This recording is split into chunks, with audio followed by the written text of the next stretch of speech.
ತಮಿಳುನಾಡಿನ ರಾಜಕೀಯದಲ್ಲಿ ಈಗ ಟ್ವಿಸ್ಟ್ ಅಂಡ್ ಟರ್ನ್ ಸಿಗ್ತಾ ಇರುವಂಥದ್ದು ಅಂಡ್ ಅದೇ ಥರ ಕೆ ಅಣ್ಣಾಮಲೈ ಬಿಜೆಪಿಯನ್ನ ತೊರೆದು ಈಗ ಹೊಸ ಪಕ್ಷ ಸ್ಥಾಪನೆಗೆ ಮುಂದಾಗಿದ್ದಾರೆ.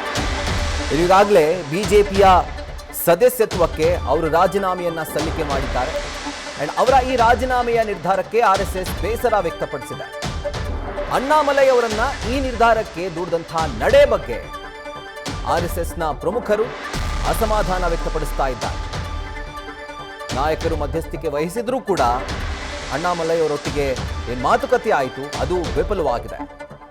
ರಾಷ್ಟ್ರೀಯವಾದಿ ದೃಷ್ಟಿಕೋನದಲ್ಲಿ ಅಕಸ್ಮಾತ್ ಏನಾದರೂ ಅಣ್ಣಾಮಲೈ ಪಕ್ಷವನ್ನ ಆರಂಭ ಮಾಡಿದ್ರೆ ಆಗ ಅಣ್ಣಾಮಲೈಗೆ ಬೆಂಬಲವನ್ನ ಸೂಚಿಸಲಿಕ್ಕೆ ಈಗ ನಿರ್ಧಾರ ಮಾಡಲಾಗಿದೆ.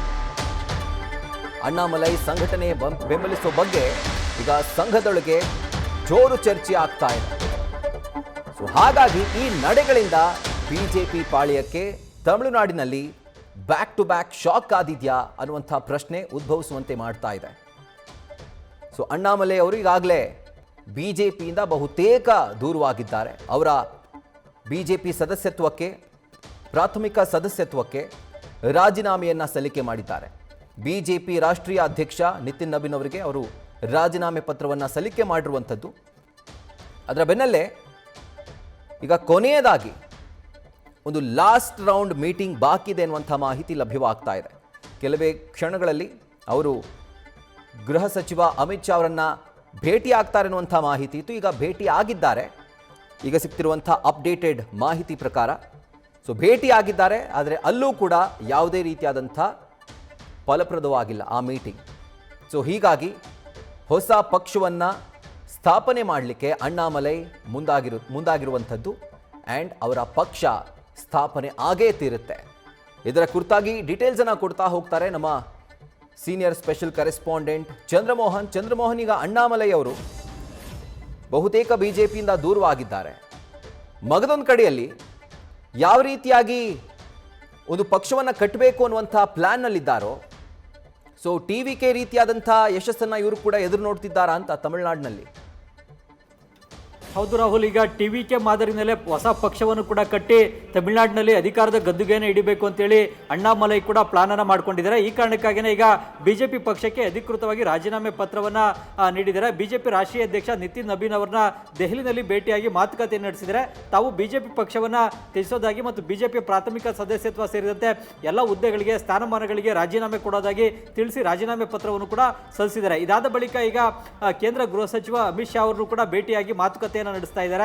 ಅಮಿತ್ ಶಾ ಅವರು ಕೂಡ ಈಗ ಅಣ್ಣಾಮಲೈ ಅವರನ್ನ ಮನವೊಲಿಸುವಂತ ಪ್ರಯತ್ನವನ್ನು ನಡೆಸ್ತಾ ಇದ್ದಾರೆ. ಮುಖ್ಯವಾಗಿ ಈಗ ನೀವು ಬಿಜೆಪಿ ಪಕ್ಷವನ್ನು ತ್ಯಜಿಸಬೇಡಿ, ಬಿಜೆಪಿ ಪಕ್ಷದಲ್ಲೇ ಮುಂದುವರಿಯಿರಿ, ನಿಮಗೆ ತಮಿಳುನಾಡಿನ ಘಟಕದಲ್ಲಿರ್ತಕ್ಕಂಥ ಸಮಸ್ಯೆಗಳನ್ನು ಬಗೆಹರಿಸತಕ್ಕಂಥ ಕೆಲಸವನ್ನು ನಾವು ಮಾಡ್ತೇವೆ, ಜೊತೆಗೆ ನಿಮಗೆ ರಾಜ್ಯಸಭೆಯ ಸದಸ್ಯ ಸ್ಥಾನ ಮತ್ತು ಕೇಂದ್ರದಲ್ಲಿ ಸಚಿವ ಸ್ಥಾನವನ್ನು ಕೂಡ ನೀಡ್ತೇವೆ, ಬಿಜೆಪಿ ಪಕ್ಷವನ್ನು ನೀವು ತಮಿಳುನಾಡಿನಲ್ಲಿ ಕಟ್ಟಿ ಬಳಸಬೇಕು ಅನ್ನುವ ಮಾತುಗಳನ್ನು ಹೇಳಿ ಮನವೊಲಿಸುವಂತ ಪ್ರಯತ್ನವನ್ನು ಅಮಿತ್ ಶಾ ಅವರು ಕೂಡ ನಡೆಸ್ತಾ ಇದ್ದಾರೆ.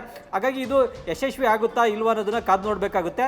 ಆದ್ರೀಗ ಅಣ್ಣಾಮಲೈ ಅವರು ಈಗ ಈ ನಿರ್ಧಾರಕ್ಕೆ ಬರಲಿಕ್ಕೆ ಕೆಲವೊಂದು ಕಾರಣಗಳು ಕೂಡ ಇವೆ. ಮುಖ್ಯವಾಗಿ ತಮಿಳುನಾಡಿನಲ್ಲಿ ಬಿಜೆಪಿ ಪಕ್ಷ ಎಐಡಿಎಂಕೆ ಪಕ್ಷದ ಜೊತೆಗೆ ಚುನಾವಣಾ ಪೂರ್ವ ಮೈತ್ರಿಯನ್ನು ಮಾಡಿಕೊಳ್ತು. ಎಐಡಿಎಂಕೆ ಪಕ್ಷದ ನಾಯಕರ ಒಂದು ಮನವಿಯ ಮೇರೆಗೆ ತಮಿಳುನಾಡಿನ ಬಿಜೆಪಿ ಘಟಕದ ಅಧ್ಯಕ್ಷ ಆಗಿದ್ದಂಥ ಅಣ್ಣಾಮಲೈ ಅವರನ್ನ ಅಧ್ಯಕ್ಷ ಹುದ್ದೆಯಿಂದ ಕೆಳಗಿಳಿಸಲಾಯಿತು.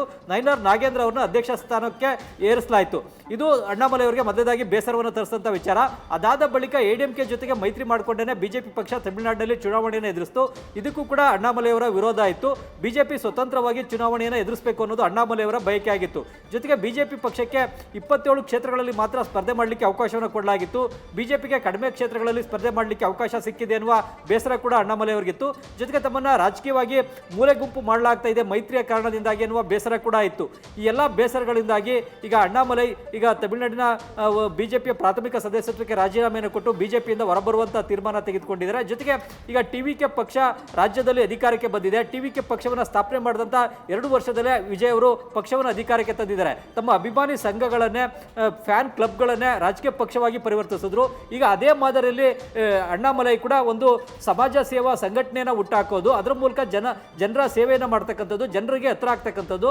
ಅದಾದ ಬಳಿಕ ಅದನ್ನೇ ದೊಡ್ಡ ಒಂದು ನೆಟ್ವರ್ಕ್ ಆಗಿ ರೂಪಿಸಿಕೊಂಡು ಬಳಿಕ ಅದನ್ನು ರಾಜಕೀಯ ಪಕ್ಷವಾಗಿ ಪರಿವರ್ತನೆ ಮಾಡಬೇಕು ಅನ್ನುವ ಪ್ಲಾನ್ ಅಣ್ಣಾಮಲೈ ಅವರದು. ಈ ಕಾರಣಕ್ಕಾಗಿಯೇ ಈಗ ಒಂದು ಹೊಸ ಸಂಘಟನೆಯನ್ನು ಹುಟ್ಟಿ ಹಾಕಿ ಮುನ್ನಡೆಸುವಂಥ ಉದ್ದೇಶದಿಂದ ಈಗ ಬಿಜೆಪಿ ಪಕ್ಷಕ್ಕೆ ರಾಜೀನಾಮೆ ಕೊಟ್ಟು ಹೊರಗಡೆ ಬಂದಿದ್ದಾರೆ. ಈಗ BL ಸಂತೋಷ್ ಅವರು ಕೂಡ ಅಣ್ಣಾಮಲೈ ಅವ್ರನ್ನ ಮನವೊಲಿಸುವಂಥ ಕೆಲಸವನ್ನು ಮಾಡಿದ್ದಾರೆ. BL ಸಂತೋಷ್ ಅವರು ಕೂಡ ಅಣ್ಣಾಮಲೈ ಅವ್ರನ್ನ ಸಕ್ರಿಯ ರಾಜಕಾರಣಕ್ಕೆ ತರುವ ನಿಟ್ಟಿನಲ್ಲಿ, ಜೊತೆಗೆ ಅವ್ರನ್ನ ಬಿಜೆಪಿಯ ರಾಜ್ಯಾಧ್ಯಕ್ಷರಾಗಿ ಮಾಡುವಂಥ ನಿಟ್ಟಿನಲ್ಲಿ ಪ್ರಯತ್ನವನ್ನು ನಡೆಸಿದ್ರು. ಅವರ ಪಾತ್ರ ಕೂಡ ಇತ್ತು. ಹೀಗಾಗಿ BL ಸಂತೋಷ್ ಅವರು ಕೂಡ ಅಣ್ಣಾಮಲೈ ಅವ್ರನ್ನ ಮನವೊಲಿಸುವಂಥ ಕೆಲಸ ಮಾಡಿದ್ದಾರೆ. ಆದರೆ ಇದು ಯಾವುದೂ ಕೂಡ ಈಗ ಯಶಸ್ವಿಯಾಗಿಲ್ಲ. ಈಗ ಅಂತಿಮವಾಗಿ ಅಮಿತ್ ಶಾ ಅವರ ಮನವೊಲಿಸುವಂಥ ಪ್ರಯತ್ನವನ್ನು ನಡೆಸ್ತಾ ಇದ್ದಾರೆ. ಮುಖ್ಯವಾಗಿ ತಮಿಳುನಾಡಿನ RSS ಘಟಕ ಕೂಡ ಇದರಿಂದ ಸಾಕಷ್ಟು ಬೇಸರಗೊಂಡಿದೆ. ಅಣ್ಣಾಮಲೈ ಅಂತ ಅಧಿಕಾರಿ ತಮಿಳುನಾಡಿನಲ್ಲಿ ಬಿಜೆಪಿ ಪಕ್ಷಕ್ಕೆ ಬಂದು ಬಿಜೆಪಿಗೆ ಲೋಕಸಭಾ ಚುನಾವಣೆಯಲ್ಲಿ 13% ಮತಗಳನ್ನು ತಂದುಕೊಟ್ರು. ಈ ಹಿಂದೆ ಎಷ್ಟು ಮತಗಳು ಬಿಜೆಪಿಗೆ ಬಂದಿರಲಿಲ್ಲ. ಬಿಜೆಪಿಗೆ ಲೋಕಸಭಾ ಚುನಾವಣೆಯಲ್ಲಿ ಗೆಲ್ಲಲಿಕ್ಕೆ ಆಗಿಲ್ಲ, ಏಕಾಂಗಿಯಾಗಿ ಸ್ಪರ್ಧೆಯನ್ನು ಮಾಡಿತ್ತು. ADMK ಜೊತೆಗೆ ಯಾವುದೇ ಮೈತ್ರಿ ಇರಲಿಲ್ಲ. ಆದರೆ ಮುಂದೆ ಪಕ್ಷವರ ಸಂಘಟಿಸ್ತಕ್ಕಂಥ ಅವಕಾಶ ಅಣ್ಣಾಮಲೈ ಅವರಿಗೆ ಕೊಡಬೇಕಾಗಿತ್ತು. ಅವ್ರನ್ನ ಕಡೆಗಣಿಸಿ ನಾಗೇಂದ್ರ ಅವರಿಗೆ ಅಧ್ಯಕ್ಷ ಸ್ಥಾನವನ್ನು ಕೊಟ್ಟಿದ್ದು ಸರಿಯಲ್ಲ. ಇದರಿಂದಾಗಿ ಈಗ ಅಣ್ಣಾಮಲೈ ಬೇಸರಗೊಂಡಿದ್ದಾರೆ ಅಂತೇಳಿ RSS ನಾಯಕರುಗಳು ಕೂಡ ಈಗ ಬೇಸರವನ್ನು ವ್ಯಕ್ತಪಡಿಸ್ತಾ ಇದ್ದಾರೆ. ರಾಹುಲ್, ಚಂದ್ರಮೋಹನ್, ಈಗ RSS ನಾಯಕರು 2025ರಲ್ಲಿ ಒಂದು ಮಾತನ್ನ ಹೇಳಿದ್ರು. ಬಿಜೆಪಿಗಷ್ಟೇ ನಾವು ಬೆಂಬಲ ಕೊಡೋದಿಲ್ಲ ಅಥವಾ ಬಿಜೆಪಿನ ಸಪೋರ್ಟ್ ಮಾಡೋದಿಲ್ಲ, ದೇಶದ ದೃಷ್ಟಿಯಿಂದ ಅಂದರೆ ಪೂರಕವಾಗಿ ಯಾವೆಲ್ಲ ಪಕ್ಷಗಳು ಸಂಘಟನೆಗಳು ಕೆಲಸ ಮಾಡ್ತಾವೋ ಆ ಒಂದು ಸಂಘಟನೆಗಳಿಗೆ ನಾವು ಬೆಂಬಲವನ್ನು ಕೊಡ್ತೀವಿ ಅಂತ. ಸೊ ಈಗ RSS ನಾಯಕರ ಹೇಳಿಕೆಯನ್ನು ನೋಡ್ತಾ ಇದ್ರೆ ಅಣ್ಣಾಮಲೈ ಅವರ ಪಕ್ಷಕ್ಕೆ ಅಕಸ್ಮಾತ್ ಅದೇನಾದರೂ ರಾಷ್ಟ್ರೀಯವಾದಿ ಪಕ್ಷ ಆಯಿತು ಅಂತಾದರೆ ಅದಕ್ಕೆ ನಾವು ಸಪೋರ್ಟ್ ಮಾಡ್ತೀವಿ ಅಂತ ಹೇಳಿದ್ದಾರೆ. ಹಾಗಿದ್ರೆ RSSನ ಸಪೋರ್ಟ್ ಅಣ್ಣಾಮಲೈ ಅವರ ಪಕ್ಷಕ್ಕೆ ಸಿಕ್ಕಿದ್ರೆ, ಅಂದರೆ ತಮಿಳುನಾಡಿನಲ್ಲಿ ಬಿಜೆಪಿಗೆ ಆ ಒಂದು ನಡೆ ಬ್ಯಾಕ್ ಫೈರ್ ಆಗುತ್ತಾ ಅಥವಾ RSS ತೆಗೆದುಕೊಳ್ಳುವಂತಹ ತೀರ್ಮಾನಗಳು ಬಿಜೆಪಿಗೆ ಎಲ್ಲೋ ಒಂದು ಕಡೆ ಶಕ್ತಿಯನ್ನ ಕುಂದುವಂತೆ ಮಾಡುತ್ತಾ ಅಂತ? ಖಂಡಿತವಾಗ್ಲೂ ಕೂಡ ಇದು ಒಂದು ವೇಳೆ ಏನಾದರೂ ಕೂಡ RSS ಆ ರೀತಿಯಾಗಿ ಬಿಜೆಪಿಯನ್ನು ಬಿಟ್ಟು ಅಣ್ಣಾಮಲೈ ಅವರ ಸಂಘಟನೆಯನ್ನು ಪಕ್ಷವನ್ನು ಬೆಂಬಲಿಸಿದ್ರೆ ಅದು ಖಂಡಿತವಾಗೂ ಕೂಡ ಬಿಜೆಪಿಗೆ ಮುಳುವಾಗುತ್ತೆ. ಆದ್ರೀಗ ತಮಿಳುನಾಡಿನಲ್ಲಿ ಒಂದು ದ್ರಾವಿಡ ಚಳುವಳಿ ನಡೀತಾ ಇತ್ತು, ದ್ರಾವಿಡ ಪಕ್ಷಗಳೇ ಆಳ್ವಿಕೆಯನ್ನು ನಡೆಸ್ತಾ ಇದ್ವು. ಆದ್ರೀಗ ಒಂದು ದ್ರಾವಿಡ ಯುಗ ಅನ್ನೋದು ಅಂತ್ಯ ಆಗಿದೆ. ಯಾಕೆಂತಂದ್ರೆ ಈ ದ್ರಾವಿಡ ಪಕ್ಷಗಳು ಪ್ರಬಲವಾದಂಥ ಪೈಪೋಟಿಯನ್ನು TVK ಪಕ್ಷಕ್ಕೆ ನೀಡುವಲ್ಲಿ ಈ ಚುನಾವಣೆಯಲ್ಲಿ ವಿಫಲವಾಗಿವೆ. ಜೊತೆಗೆ ವಿಜಯ್ಗೂ ಕೂಡ ಸರಿಸಾಟಿಯಾದಂಥ ನಾಯಕ ಕೂಡ ಈಗ ವಿಧಾನಸಭೆಯಲ್ಲೂ ಕೂಡ ಇಲ್ಲ.